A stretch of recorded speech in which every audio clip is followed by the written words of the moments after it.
এসেছিলাম খাতিয়া গাজীপুর পুবাইল খাতিয়া বটবৃক্ষ, সেই ঐতিহাসিক বটবৃক্ষ, সেইখান থেকে এখন চলে যাচ্ছি হচ্ছে আবার বাড়ির দিকে। বাড়ি থেকে মাত্র 27 কিলোমিটার সাইক্লিং করে এইখানে চলে এসেছিলাম বন্ধুরা। তো আসলে নিকলি থেকে ঘুরে আসার পর এই মিনি নিকলি ভালো মোটামুটি লাগছে, কারণ আপনি যখন ভালো একটা জায়গায় যাবেন তখন তার চাইতে কম ভালো জায়গা আপনার কাছে একটু কম ভালোই লাগবে, যেহেতু এটা মিনি নিকলি। দুই পাশে বিল, পিকনিক বোর্ড দেখা যাচ্ছে, খাতিয়া ব্রিজ সামনেই। স্থানীয় ভাষায় এই খাতিয়াকে বলা হয় খাইত্যা।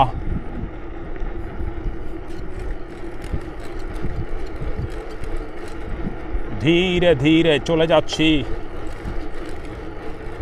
আস্তে আস্তে প্রায় ঘন্টা দুয়েক লেগে গেল। আস্তে আস্তে ধীরে ধীরে চলে এসেছিলাম। এখন যাওয়ার সময় একটু চালিয়ে চালিয়ে যেতে হবে, একটু দ্রুততার সাথে যেতে হবে আমাদেরকে।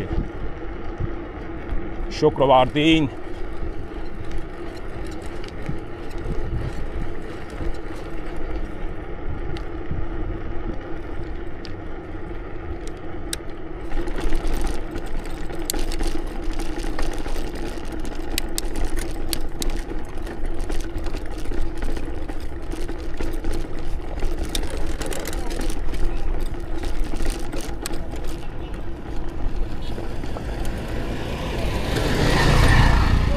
কিছুটা রাস্তা আবার সলিং করা।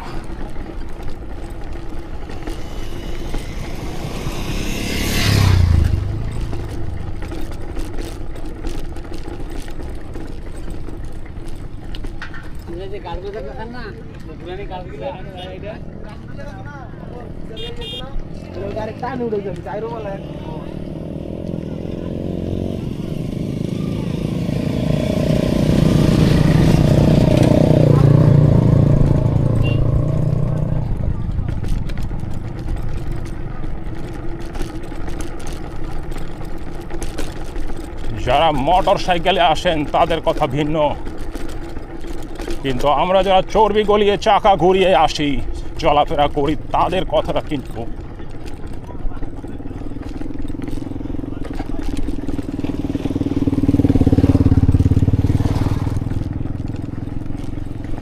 বড়শি দিয়ে মাছ ধরা চলছে।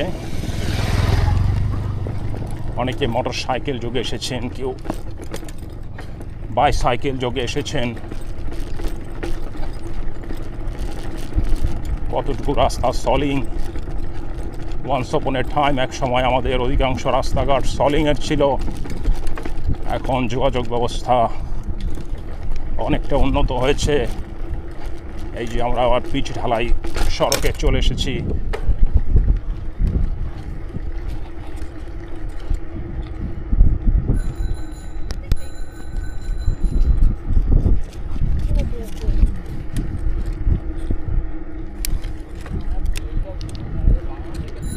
কার এর কি ইয়া কই, এই অটো বেল কই?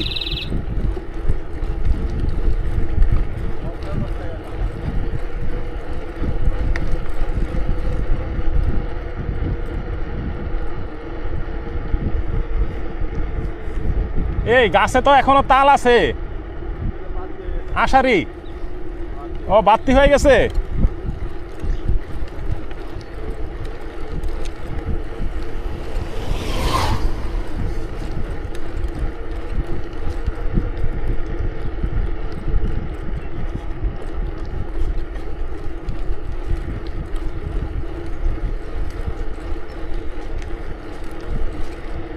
খাতিয়া খাতিয়া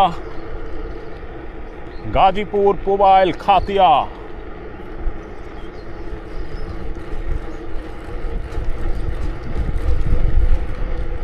কাঁধে কোদাল হাতে দা, স্থানীয় গৃহস্থ। আরো দুজন গৃহস্থিনী আসছেন, হাতে গরু নিয়ে, গরুর দড়ি দৌড়ে তারা এগিয়ে যাচ্ছেন তাদের বাড়ির দিকে। বাড়িতে বাড়িতে খড়ের গাদা গোখাদ্য হিসেবে জমিয়ে রাখা হয়েছে।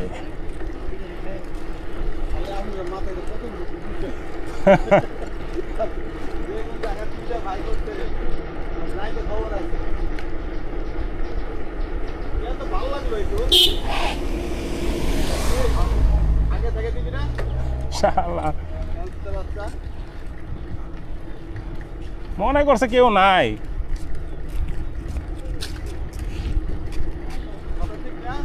হ্যাঁ, আগে থেকে হর্ন দিবে না, গাড়ি নিয়ে চলে। হ্যাঁ বন্ধুরা, খাতিয়া ছেড়ে চলে যাচ্ছি, জানি না আর কখনো খাতিয়া আসা হবে কিনা।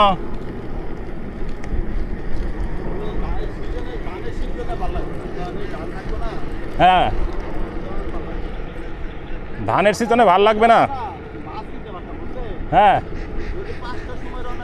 হ্যাঁ, মাছ ছিল অনেক।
Gracias.